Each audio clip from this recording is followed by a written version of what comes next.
50,000 বছরের রাস্তা হবে যার যার কবর থেকে হাসরের মাঠ। ফুলচেরাতে পুল হবে 30,000 বছরের রাস্তা। আমার উম্মতগুলো কিভাবে রে পায়ে হেঁটে তারা অতিক্রম করবে? বন্ধু নবী এমনি এমনি কাঁদেনি রে, নবী জানিয়ে দিয়েছে কাল কিয়ামতের ময়দানে উম্মতগুলো খালি পায়ে থাকবে, মাটি তো তামা থাকবে। ও বন্ধু, তাদের শরীরে কোনো পোশাক থাকবে না, উলঙ্গ অবস্থায় থাকবে।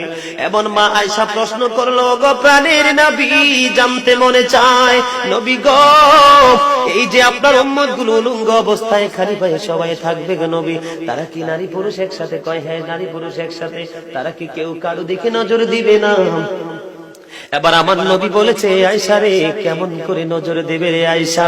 বন্যার পানি যেমনি প্রবল বেগে বৃদ্ধি পেয়ে পৃথিবীর মানুষগুলোকে গ্রাস করে ফেলেন, কাল কিয়ামতের দিন এই জাহান্নামের আগুন মানুষের দিকে বন্যার মতো প্রবল বেগে ছুটে এসে মানুষকে ঘিরে ফেলবে। এত ভয়ঙ্কর হবে রে আয়েশা কেরা, এত ভয়ঙ্কর হবে আসরের দিন, এত ভয়ঙ্কর হবে সেই দিন।